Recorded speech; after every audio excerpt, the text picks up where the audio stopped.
Doesn't anybody bother to read the reviews before they download an app?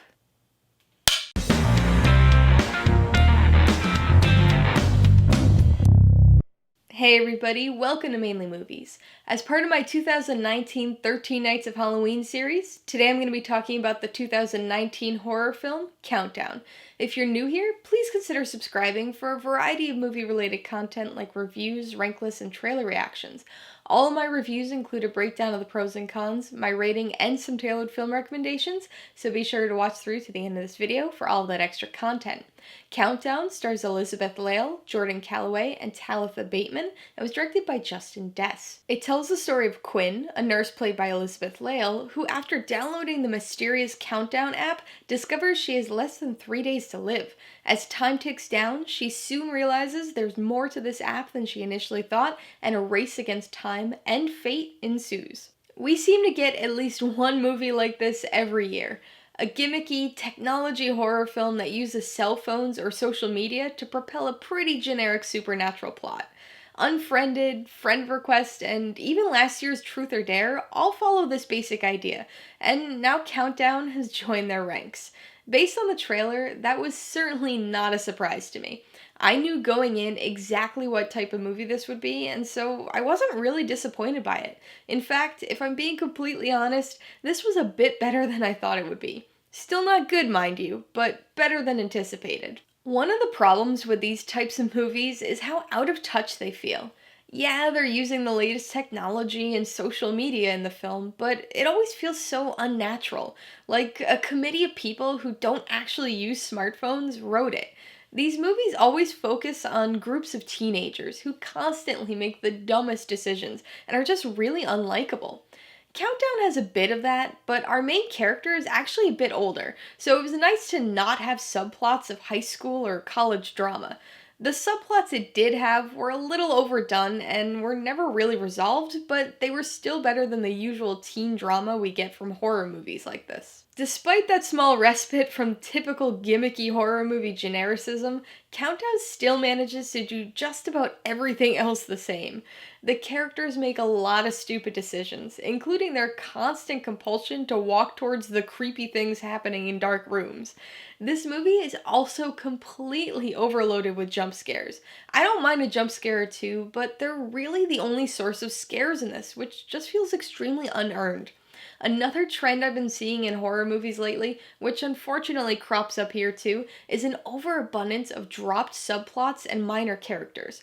So much time and focus are devoted to a handful of plot threads and people, only to be abruptly dropped the moment they move the plot along, never to be seen or mentioned again.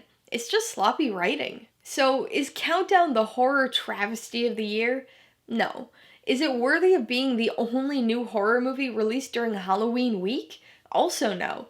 Countdown is exactly what you expect it to be. Nothing more, nothing less. It's certainly not the hidden horror gem of the year, but it's not laughably bad either. I think it's a subpar movie, but the crowd I saw it with seemed to have a pretty good time with it. Other than the one girl in the row in front of me who, ironically, was on her phone the entire time. Alright, let's talk about the pros and cons. The movie's only real pro is its premise. Now, I know it sounds really dumb at first. A horror movie about an app that can predict the time of your death.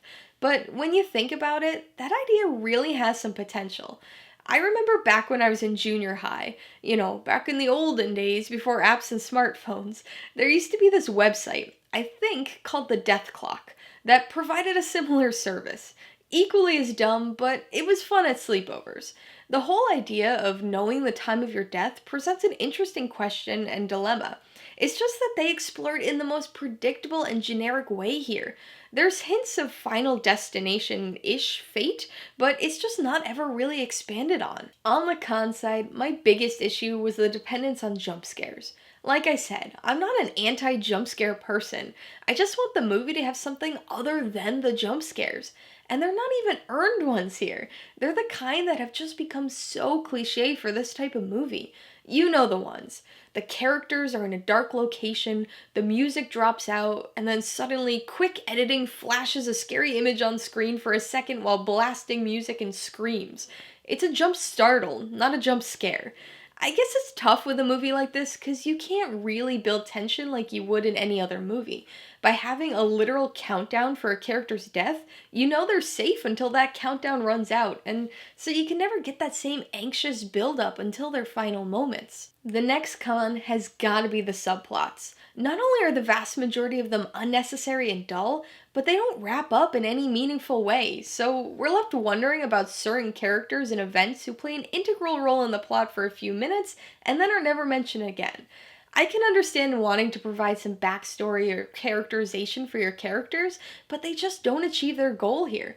There's a whole subplot involving sexual harassment at our main character's workplace that gets a lot of time devoted to it. Seems to indicate that that's gonna have a big part in the central plot, right? Nope.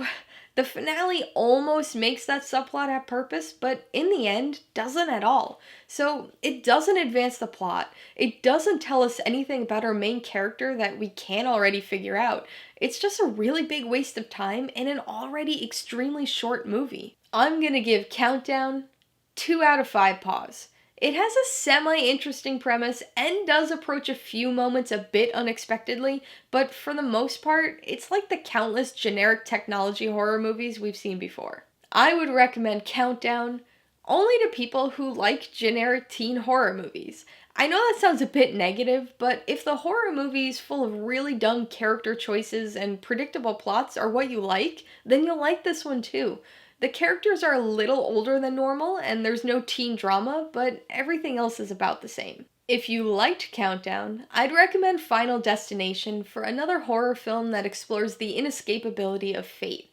If you want another movie that involves a death countdown of sorts, I'd suggest you check out The Ring. It too uses a piece of technology to deliver its curse, just something a little bit more archaic nowadays. A VHS tape.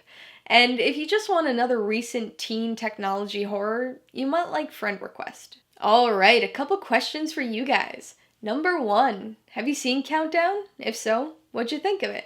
And number 2, if the Countdown app were real, would you want to know how much longer you have to live? Be sure to leave your answers in the comments below so we can get a discussion going. Alright, so if you got some enjoyment, insight, or information on this review, I'd appreciate it if you'd hit that like button, and if you haven't done so already, please hit subscribe while you're at it to see more videos like this. Till next time, this has been Alyssa with Mainly Movies, the way life should be.